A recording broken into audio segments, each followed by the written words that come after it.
The Prentice Allsup Heating and Air Coaches Corner, fueled by Donut Country and McDonald's Murfreesboro on FM 101.9 and AM 1450 Murfreesboro, FM 100.5 Smyrna, and streaming at WGNSSports.com. The Coaches Show is brought to you by Rick Hall with Rayburn Insurance Agency in Smyrna. Give Rick a call for auto, home, business, and life insurance needs. Find out more online at rayburn.net. I'm Danny Brewer. Welcome back to the Coaches Show. I am really pleased to be joined now by Siegel head girls basketball coach Bryan Weakley. Coach Weakley, how are you? I'm doing great. Got another day to live and woke up this morning. There you go. That's right, Coach. Because I just was I say this every week about what a great time of year it is, because really it truly is exciting to be a part of all this, your district play and getting ready for the district tournament, and spring hopefully is on the. I hope the groundhog was wrong. I don't know. What do you think? You think he said 6 more weeks of winter? What do you think, Coach? I'm sure we got some type of cold spell coming. I'm in t-shirt and shorts today, so I'm sure it's going to be cold again soon. I think you're right. The thing about it is around here, February, you never know what's going to happen there. Usually they say if it comes in like a lamb, it goes out like a lion. Or maybe that's March. I don't know. But March is the same way. We've had some huge snowfalls in March during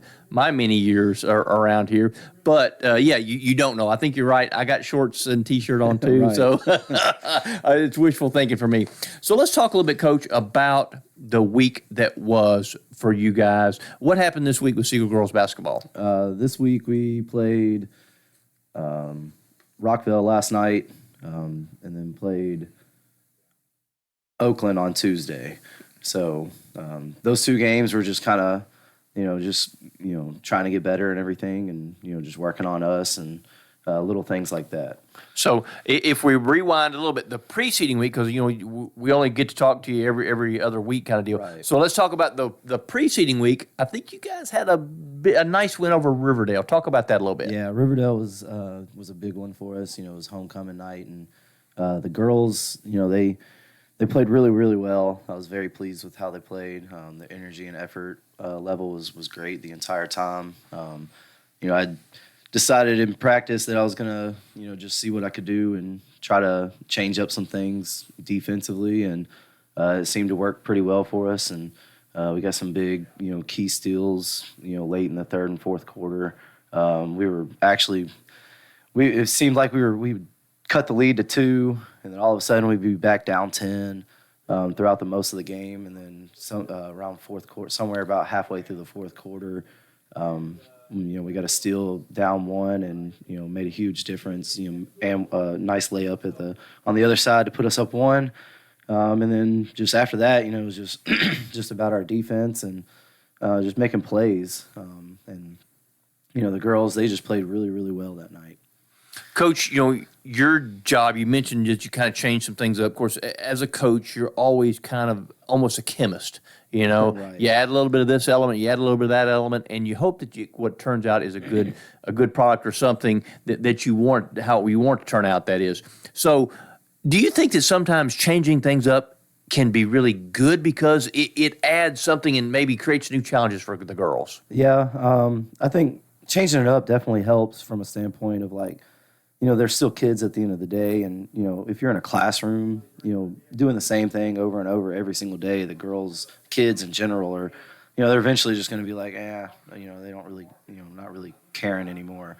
So changing it up definitely helps because it gets their mind thinking about things again, and kind of keeps them active in practice and bought in, and they're asking questions and they're learning new things that we hadn't taught or done. So and just really just teaching them more and more so that down the road we have more stuff that we can be able to use in a game. Because keeping the wheels turning upstairs is what you want to do. I mean, that's what you just told me. You want to keep those wheels turning because teaching is important because that's what a coach's job is to teach. Right. But getting the kids to learn, that's kind of another challenge, right? Yeah, and that comes with time and patience. A lot of us coaches, our patience wears thin a lot of times, and for me this year in practice, things that I feel like might take 10 to 15 minutes, unfortunately sometimes take 25 to 30 minutes in practice. And I've just had to be patient with that and, just teach them, as much as I can. And, last Friday really, kind of came full circle on all that with the girls, taking our game plan and really putting it to use. So what you want to do is you want to have a bunch of sponges out there, right? Right. And that's kind of sometimes, and that can vary, I'm sure, from week to week, practice to practice, even minute to minute, possession to possession. But how do you kind of promote them being a sponge? What do you think? What's one of the keys to that? Just building the relationship with them and just consistency with them.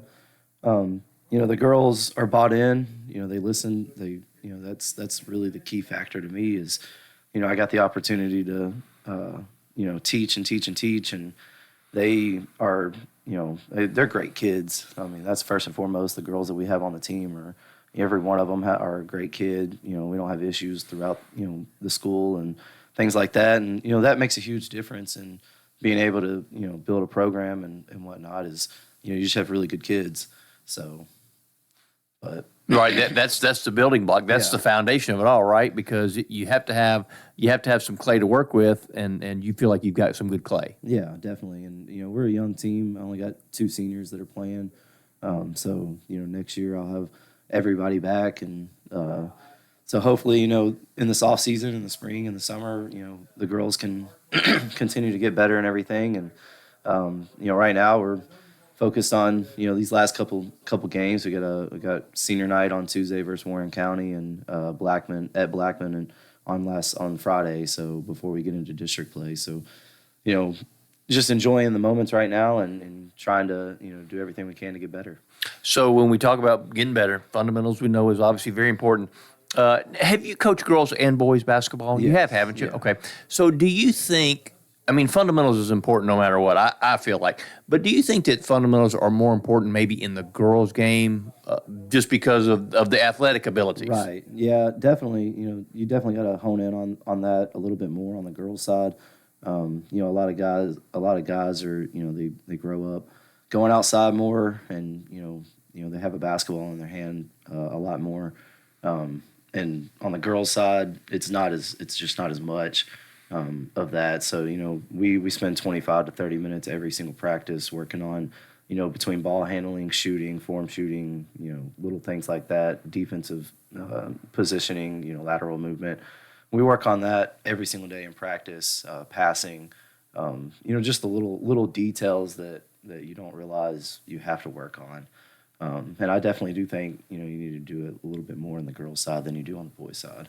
So when we're trying to, build basketball players, it's important also to have students of the game, girls who want to learn and want to understand. Right, and that's something that I've been trying to teach too. Tennessee UConn played the other night, so I pushed that out there to the girls. Hey, tonight's a big game to be able to watch. A big women's basketball game, great rivalry game, and just telling them watch that game, kind of see what you can pick up, learn from it, and little things like that. And just trying to promote girls basketball. So you want to build a product, you want to get fundamentals in, but then when you put all together, figuring out how to win. Obviously, you girls did things the right way against Riverdale to get the win. Talk about teaching them how to win. Yeah, that's next play mentality. That's what I preach a lot of. Early on in the season, if we made a mistake, if a girl if she turned the ball over. She'd, obviously dip her head and, be upset with herself and not get back on defense. So, those things are the things that I've really, focused on with that from the mental side of things and just getting them to understand, like, you're going to make mistakes and, it's okay. You just got to make the next play. And so, that's been, they bought into that and, they really hustled out there and, the Riverdale game was it really showed.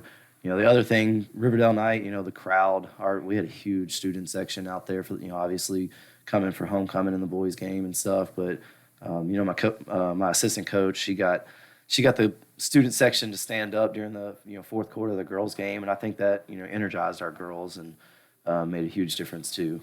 So, the girls they had a lot of blood pumping during that game. Well, and that's kind of one of the reasons why you do this is because of moments like that. So let's talk a little bit about the Siegel culture, because that's part of the Siegel culture. And guys like Sean Middleton and Principal Larry Creasy and all this, they obviously feed a lot into that kind of stuff. Yeah, the support of that school has been incredible. Everybody supports each other. Whether it's us, my girls, taking my girls to the soccer game, one time to support them, or little things like that. Softball season's coming up, baseball season's coming up. Get the team to go out and support them. One or two times in the games, and that's big in building a culture. And I think Siegel, everybody really does a good job of that. And athletes, they all play multiple sports. I got a couple basketball girls that are going to play flag football. Got a couple that play softball, a couple that play soccer. So. It definitely makes a huge difference with that, because we're all pretty much connected. So, well, and that's really what high school is supposed to be about, right? I mean, because I know I've got friends today that still talk to me, believe it or not, that I went to high school with, and so my closest buddies are guys I played high school baseball with and stuff. So yeah, all that stuff is important. Definitely. Yeah. So this is last district game Friday, and then district tournament. Do you feel like you like where you're at right now as you head toward the district tournament? I definitely do. I think our girls have, they've grown quite a bit throughout the year. And, going into district play or going into district tournament, like I already know that we're going to be in that 4 or 5 matchup, and, just getting prepared for that, and, getting them to understand, like, you got one game, and if you can, play the way you did last Friday, on the 18th, and, you never know how things are going to go, and if you can pull that game out, then the way basketball is in Tennessee, you get you're guaranteed another 3 games at that point. So right, just leave it all in court and see what happens. Got a lot to play for. Bryan Weakley, head basketball coach, Lady Stars. We certainly appreciate your time, Coach, and wish you the best of luck. Thank you. The Coaches Show is brought to you by the Murfreesboro Special Census. Counting everyone means more state dollars to improve roads, parks, and services. Fill out the fast, easy, and secure form at murfreesborocensus.com. This is a paid legal ad. Hi, this is John